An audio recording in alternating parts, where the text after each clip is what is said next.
Fala galera, de boas? Estamos iniciando com este vídeo o novo formato do nosso canal. Eu estou muito feliz e otimista com essa nova abordagem de apresentação e espero de coração que agrade todos vocês. E para iniciar essa nova fase, o assunto não poderia ser outro do que a minha amada saga Star Wars. Infelizmente, Star Wars hoje está atravessando uma fase sombria e que, ao meu ver, não tem mais volta. Vou fazer um vídeo resposta para um dos maiores youtubers de cultura pop do Brasil, os meus queridos irmãos Alba, meus conterrâneos santistas, do canal Linhagem Geek. Eles trouxeram a resenha dos episódios 1 e 2 dessa série The Acolyte, que eu não tenho como considerar do mesmo universo de Star Wars. E o Gabriel mandou bem essa aqui, saca só.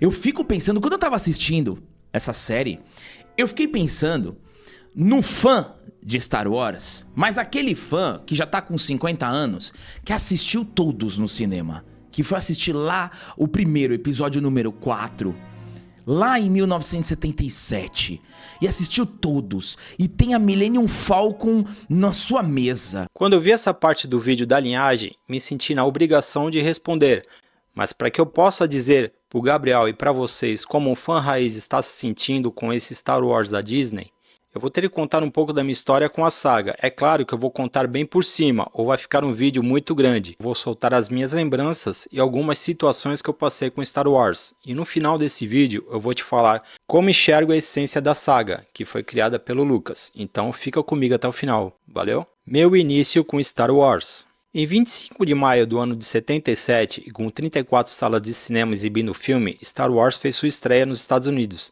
Depois de arrecadar 2.600.000 dólares nos primeiros 5 dias, a Fox viu-se obrigada a aumentar o número de salas para mais de 1.000. Já no Brasil, o filme fez sua estreia em 30 de janeiro de 1978, em uma segunda-feira. O mundo todo conheceu Star Wars já em 77, com o estrondoso sucesso que o filme fez nos cinemas americanos. Muitas revistas e reportagens na TV mostravam o sucesso do filme, o que consequentemente já fazia um trabalho de divulgação. Não só eu, mas a molecada toda já ficava enlouquecida só com o visual do filme. Figuras como Darth Vader, os robôs R2-D2 e C-3PO já faziam parte das nossas brincadeiras. Mas infelizmente eu não pude assistir o filme no cinema, e foram 2 motivos que me impediram. O primeiro era a minha idade, eu era muito novo e a censura para o filme era de a partir de 10 anos de idade. E o outro motivo é que eu não sabia ler ainda, e naquela época só existiam filmes legendados, o que dificultava muito para os pequenos curtirem os filmes. E como prêmio de consolação, ganhei o álbum de figurinha e a revista do filme. E foi com esses 2 itens que eu aprendi bastante do filme, e já me tornei fã de Star Wars. O filme Guerra nas Estrelas eu só iria assistir pela primeira vez pela Rede Manchete, que exibiu em 11 de dezembro de 84 o Guerra nas Estrelas, com a dublagem clássica, como ficou conhecida a trilogia clássica exibida na Rede Globo nos anos 80. Acho um estorvo sua falta de fé. Já chega! Vader, libere-o! Como desejar. Com a gritaria dele, você explodindo tudo à sua frente, não me espanta que a estação toda saiba que estamos aqui. Eles que venham. Prefiro uma luta aberta do que ficar me escondendo por aí. Achamos a tomada do computador. Ligue, vamos poder interpretar toda a rede imperial. Mas os filmes seguintes eu assisti nos cinemas. O Império Contra-Ataca. Já o Império Contra-Ataca estreou em 21 de julho de 1980, 2 meses depois da sua estreia nos Estados Unidos. Fiquei sabendo do filme por um comercial na TV e meu avô Oswaldo me levou no primeiro sábado, mas não teve jeito, a sessão já estava lotada e tive que esperar mais uma semana para ver o filme. Por sorte, na segunda tentativa já conseguimos ver o filme. E que filme, galera! Sala lotadaça, a galera empolgada e na hora da revelação do Vader para o Luke, parece que faltou ar na sala. Não é à toa que o Império Contra-Ataca, para mim, é o melhor Star Wars. O Retorno de Jedi. O filme estreou no Brasil em 15 de dezembro de 1983, 7 meses depois do lançamento nos Estados Unidos. Dessa vez eu fiquei sabendo pelo álbum de figurinhas. Estava passeando com os meus tios e passei em frente de uma banca de jornais, no centro de Santos. Eu vi vários álbuns pendurados. Daí pedi um álbum para o jornaleiro e perguntei do que se tratava, já que eu não fazia ideia do que era o Retorno de Jedi. E o jornaleiro explicou que era o álbum do filme que iria chegar aos cinemas na próxima semana. Então foi a vez do meu tio me levar para assistir. E nem preciso dizer que a sessão estava lotada, Mas conseguimos entrar e dentro da sala de cinema, me lembro que os lanterninhas, ao invés de portarem lanternas, eles estavam com os bastões, verde e vermelho. Nem preciso dizer que este pequeno Padawan ficou maluco quando viu isso. A Era Sombria. Depois de O Retorno de Jedi, os fãs ficaram por anos sem novidades e produtos. Lá nos States, a Kenner, que era responsável por produzir os brinquedos da saga, parou a sua produção no ano de 1985. Eu só ouvi falar de Star Wars novamente em 1993, pela revista de cinema 7, que era praticamente o único meio de ficar por dentro das novidades sobre cinema e lançamentos de filmes em VHS. Em uma entrevista para a revista 7 de dezembro de 93, George Lucas dizia na entrevista que estava muito satisfeito com o que a sua empresa de efeitos especiais, a Industrial Light Magic, alcançou com o filme Jurassic Park, e que com esses avanços nos efeitos digitais ele poderia retornar à saga e que já estava preparando o terreno para a trilogia prequela. Galera, essa entrevista já aqueceu o coração do fã no mundo todo. Finalmente esse período sombrio estava com os dias contados. Em 1995 tivemos uma grata surpresa quando lançaram os 3 filmes clássicos em VHS, em edições remasterizadas digitalmente, a famosa caixa azul. Cada filme trazia uma entrevista do Lucas para o repórter e crítico de cinema Leonard Maltin. Claro que essa remasterização tinha um motivo maior, que seria o relançamento nos cinemas em 1997, chamada de edição especial. Os 3 filmes passaram por um processo de restauração e também em certas cenas, adicionando ou alterando momentos dos 3 filmes, como o aparecimento do Jabba ameaçando Han Solo em Tatooine, a ampliação nos ambientes da Cidade das Nuvens e até uma boca estilo planta carnívora na Cova do Sarlacc. Mas para mim, o mais bacana da edição especial é que finalmente eu consegui assistir Guerra nas Estrelas no cinema.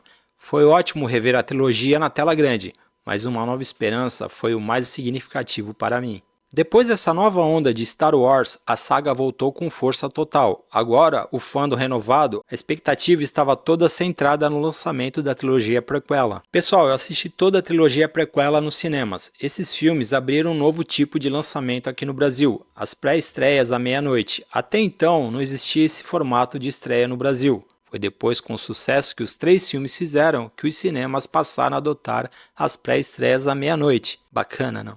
Mas nem tudo foram flores com as prequelas. Na verdade, essa trilogia agradou muito mais os fãs novos, que começaram a curtir Star Wars justamente por esses filmes. Já os fãs antigos esperavam uma abordagem muito mais adulta para os filmes. A gente estava querendo ver a tão falada e famosa Guerras Clônicas nas telas, já acontecendo no episódio 1, mas não foi o que rolou. Mas o que todos concordam é que essa foi a visão do Lucas, e como ele é o criador da saga, a gente tem que respeitar o que ele fez. E depois dessa trilogia sequela da Disney, a trilogia prequela do Lucas se transformou em uma obra de arte.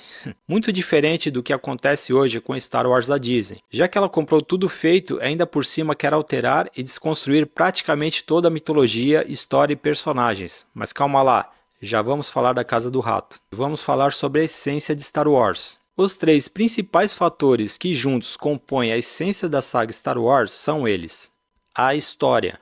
A saga criada pelo Lucas, o fator história é o que mais dá impacto e a grandiosidade em todos os filmes. Lucas criou uma história que é até simples, a luta do bem contra o mal. E se alguém disser que não existe isso, que essa luta não tem nada a ver, ou essa pessoa nunca assistiu Star Wars ou ela está mentindo. Working on a Star Wars series with her. Very different world, I'm not gonna lie. Leslie's incredible. She's one of the most malleable directors that I feel like I've worked with, one of the most collaborative. As much as she is so ingrained into this world, she's a super fan. I'm a fan. She's a super fan. I'm a fan. Leslie is like next level super fan. I would say a battle for power. I mean, the best parts about Star Wars is there is no good or evil.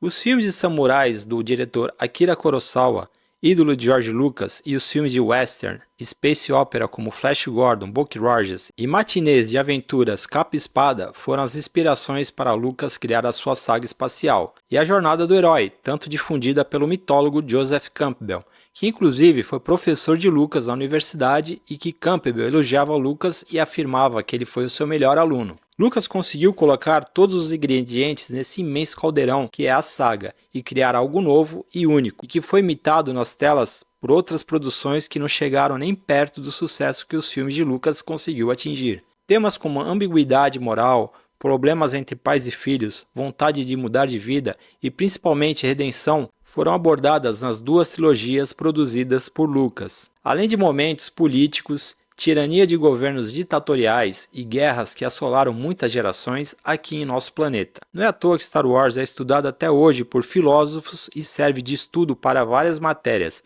em muitas universidades mundo afora. A história criada por Lucas é rica e irá perdurar por décadas futuras. Personagens. Galera, outro fator que capta a atenção do público e traz para junto da saga são os personagens principais. E daí eu volto a mencionar o professor Joseph Campbell, que foi elemento primordial para que o Lucas esculpisse cada um desses adoráveis personagens. Darth Vader, por exemplo, ele tem inspirações em Saturno, o deus romano, que devora os seus filhos com terrível voracidade, mas que depois se arrepende. O Luke Skywalker, que tem inspirações em Aquiles e o rei Arthur. Han Solo em Ulisses e Leia em Penélope, a mulher de Ulisses. Os robôs C-3PO e R2-D2 foram inspirados nos bobos da corte e nos camponeses do filme A Fortaleza Escondida, do diretor Akira Kurosawa. Temos o velho mestre Kenobi, que representa o sábio, tão importante na jornada do herói, já que sem um mentor o herói não consegue ir muito longe. E Lucas se inspirou na figura do mago Merlin, nos mestres dos samurais que ensinavam os guerreiros japoneses que a mente tem que ser tão forte quanto o físico, tudo em um eterno equilíbrio. A jornada do herói. E claro, a cola que junta todos os elementos em um filme, a jornada do herói. E a jornada do herói é muito presente na obra do George Lucas, tirado, é claro, dos ensinamentos do seu professor Joseph Campbell. Praticamente todos os personagens em Star Wars têm a sua própria jornada, mas as duas jornadas mais significativas dentro da saga são as jornadas do Anakin Skywalker e de seu filho Luke. E é essa jornada que está faltando no Star Wars de hoje e em muitos outros filmes que assistimos. George Lucas ganhou a Palma de Ouro honorária em Cannes esse ano e ele concedeu uma entrevista onde ele declarou, abre aspas, para George Walton Lucas Jr.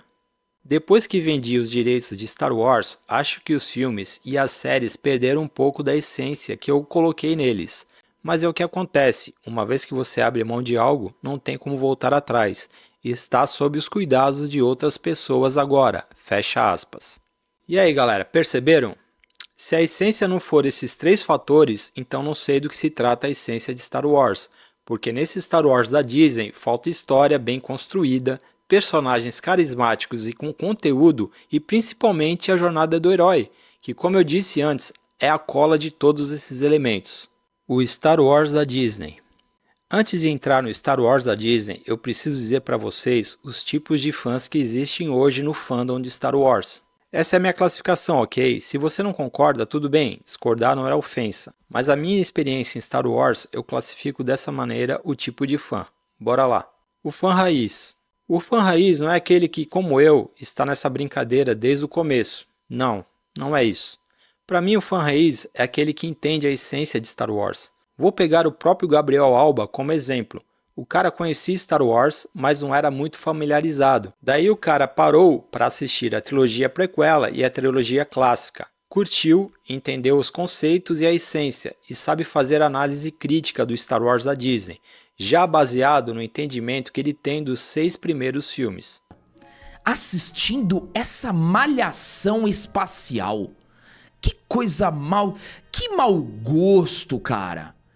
É uma série que você já vê claramente a roupagem, a estética lacrate. A gente separou alguns pontos aqui que eu, como um cara que aprendeu, eu já admirava a estrutura, toda a grandiosidade de Star Wars. Só que eu aprendi a gostar depois de ver principalmente as duas trilogias iniciais, que são fabulosas, e Rogue One também é um belíssimo filme. Então, o fã raiz é aquele que entende da essência e sabe fazer uma análise crítica do que a Disney cria de conteúdo de Star Wars. Beleza? O fã topa tudo. Esse fã representa 14% do fandom de Star Wars. Digo isso porque essa é a porcentagem de fã que aprovam a série de Acolyte. Na verdade, essa série só está servindo para separar o fã raiz do topa tudo. É óbvio que o fandom é feito de fãs que entendem de Star Wars, porque somos a grande maioria. Esse é o fã que até acha que é fã, mas não entende nada do Star Wars criado pelo George Lucas. Não compreende a essência dos 6 primeiros filmes. E o pior de tudo, esse tipo de fã aprova tudo que a Disney faz com Star Wars, inclusive a desconstrução de praticamente tudo que o George Lucas criou. E ainda por cima, diz que essas criações da época do Lucas são legends. Não são canônicas? Como assim? O que o Lucas criou é o canônico. E infelizmente é nesse insignificante público de 14% que a Disney oferece a maior parte do seu conteúdo. Nos Estados Unidos, esse tipo de fã é conhecido como Star Wars Fan Shill. Detalhe importante, o fã topa tudo não existe só em Star Wars, mas ele está presente em todas as obras da cultura pop de hoje em dia. Consegue entender? Então, seguimos. Em 30 de outubro de 2012, George Lucas pegou todo mundo de surpresa e anunciava a venda de todas as suas empresas e marcas para toda a poderosa Disney. E já na transação da compra, o CEO Bob Iger anunciou que o primeiro filme a ser lançado seria o episódio 7 e já com o ano de estreia para 2015. Mas quem foi escolhido para ser o grande comandante da Lucasfilm? Antes de finalizar a transação com a Disney, em junho de 2012, George Lucas nomeou a produtora Kathleen Kennedy no comando da sua empresa mais importante, a Lucasfilm. Boatos dizem que ele a nomeou por confiar em Kathleen, e a Disney já há algum tempo insistia para comprar as empresas. Então a Kathleen Kennedy estaria na presidência para defender o lado do Lucas. Assim, ela deveria brigar caso fosse necessário. Se porventura houvesse uma mudança radical em sua obra, no que Lucas criou. Em outras palavras, não deixar alterar a essência da saga. Mas hoje sabemos que isso não aconteceu e a Kathleen Kennedy não só deixou que a Disney alterasse quase tudo de Star Wars, como ao que parece, ela mesma fez questão de destruir o legado do Lucas. Triste. Eu pretendo fazer um vídeo somente sobre a Kathleen Kennedy, então não vou me aprofundar nela. As produções que me agradam. Episódio 7. Apesar de muitos acharem que foi uma cópia do episódio 4, hoje eu vejo que o filme foi bom justamente por trazer os elementos mais clássicos dos filmes de George Lucas. Rogue One foi o filme seguinte e foi o melhor lançado até hoje nos cinemas. A primeira e a segunda temporada do Mandaloriano. A primeira foi ótima, já a segunda não foi do mesmo nível, mas o último episódio mostrando o Luke Skywalker fazendo patê dos Dark Troopers foi tão excelente quanto a aparição do Vader em Rogue One. E a série do Andor? Eu sei que tem muita gente que não assistiu ou não deu uma chance, mas eu recomendo, tá? Os 2 primeiros episódios são lentos mesmo, tá? Por mostrar mais os personagens fazendo seus desenvolvimentos. Mas a partir do 3º episódio, a série engata e te surpreende. Vai por mim, assista. Pessoal, que a trilogia sequela é um tiro no pé, todos já sabem. Eu não vou dar destaque, até porque penso em fazer vídeos falando dessa tragédia futuramente. As séries de Star Wars que foram decepcionantes. O livro de Boba Fett. Série brega, mas de doer os olhos. Situações constrangedoras. Direção de arte, figurinos, direção totalmente fora de sintonia com o universo Star Wars. Boba Fett parece um velho, o tiozão da vizinhança. E quem é a casca grossa? Claro, a Fennec Shand. E ainda temos o Mando para roubar de vez o show do Tongo Fett. Série patética, galera. Série do Obi-Wan. A série que não deveria existir. Um Obi-Wan patético e fraco. Uma vilã mal escrita e a atriz é péssima. E 2 encontros desastrosos e que acabam com a lore da saga. O primeiro é o Kenobi com a Leia. É visível no episódio 4 que eles não se conheciam. Isso é fato. E o Obi-Wan vs Darth Vader. Não teve só um duelo, tiveram 2 duelos. Isso nunca deveria existir. O próprio George Lucas afirmou que depois do duelo em Mustafar, Obi-Wan só encontraria com Anakin já como Darth Vader no duelo da Estrela da Morte. E aí? Ahsoka. Outra série decepcionante, ainda mais se levarmos em conta que Ahsoka é a personagem querida do diretor Dave Filoni. o deus de Star Wars. Rosário Dawson, que deu um show na sua primeira aparição na série do Mando, aqui parece outra atriz, engessada, sem carisma e desconectada da personagem. Sabine, outra Jedi miojo, pronta em 3 minutos. Não movia uma xícara, de uma hora para outra vira uma Jedi super poderosa na força. A única coisa que salva nessa série foi o personagem Baylo Skoll, interpretado com maestria pelo ator Ray Stevenson. O porte e a classe que o ator entrega para esse personagem ficou marcado como um dos melhores feitos pela Disney. Infelizmente, o ator faleceu antes da série estrear. Triste.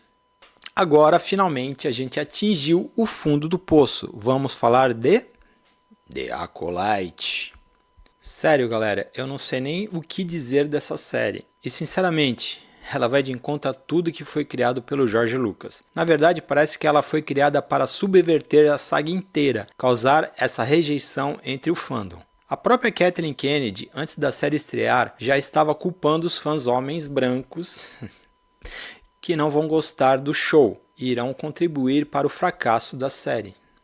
Leslie Headland, a showrunner da série, nas entrevistas sempre exaltava o seu self-insert, afirmando que a série seria uma espécie de Frozen com Kill Bill, mas com pautas ideológicas, já que ela é uma ativista feminista lésbica. A série estreou e já estamos no 5º episódio, e a cada episódio a série vai se afundando em lama, que somente tendo muito estômago o fã raiz consegue assistir. Na verdade, é um caso crônico de masoquismo, para suprir a nossa curiosidade mórbida em testemunhar o declínio completo do que já foi a maior saga do cinema. E que em formato de série ficou pior do que ser torturado por 2 horas de filme ruim no cinema. A série mostra uma Jedi sendo morta por truques baratos e faca de cozinha.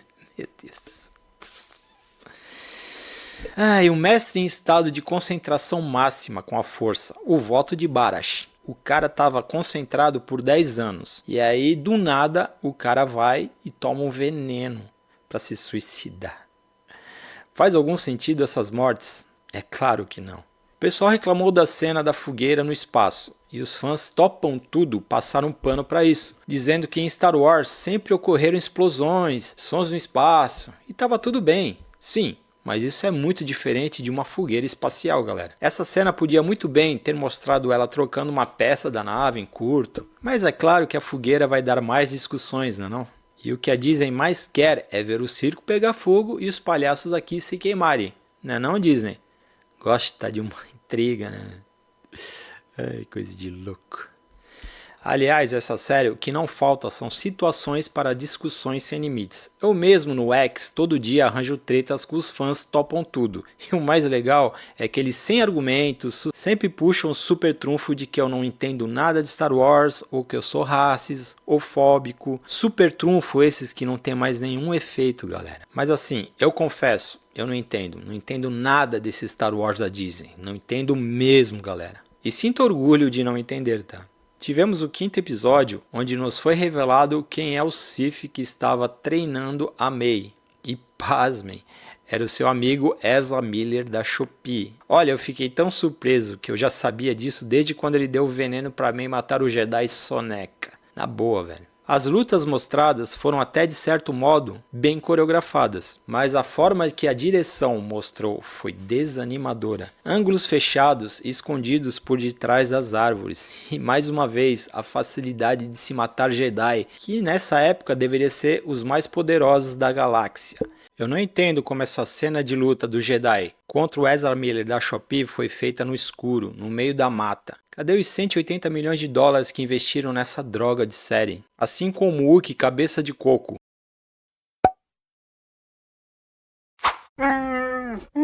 Que todo mundo ficou até animado para ver o estilo de luta que dariam para esse personagem, nunca antes abordado em Star Wars. E o que fizeram? Mataram o bichão de um jeito sem graça, uma sabrada no bucho. Suponhamos que foi isso que rolou. Coitado estava morto quando a May entrou na sua casa. Cara, que preguiça, né? Bom, e agora o Sabre de Luz também faz corte de cabelo. E a May ainda faz pose quando corta os seus dreads. Vergonha alheia é pouco, galera. E falando nela, Amanda Stenberg, que interpreta as gêmeas, filha das bruxas, é de um talento ímpar para militar. Sim, porque para interpretar, eu vou te falar, até o Steve Wonder enxerga que a menina é uma péssima atriz. Carisma de um cinzeiro, expressões de uma capivara. Então eu acho que já matei a estratégia da Disney, sabe? Contratar péssimas atrizes para o público não gostar, reclamar e gerar mais brigas nas redes sociais. E se a gente reclama, é pela falta de talento. Sabemos que existe pessoas racis em tudo que é lugar, e admito que o fandom de Star Wars tem uma boa parcela que são desse tipo. Mas colocar todos no mesmo balaio só porque não aprovamos uma atriz, daí fica evidente o que a Disney está querendo. E vocês já perceberam que as produções de Star Wars, quando são protagonizadas por mulheres, quem acaba roubando as cenas são os homens? Veja lá. Trilogia prequela, Rey ofuscada pelo Kylo Ren. Rogue One, Jyn Erso ofuscada pelo Cassian Andor. Ahsoka ofuscada pelo Bail Skoll. Acolyte, Osha e May, destaque fica para o Mestre Sol. Será que é porque essas protagonistas são sempre forçadas ou mesmo porque o público geral já está cansado demais dessa fórmula feminista?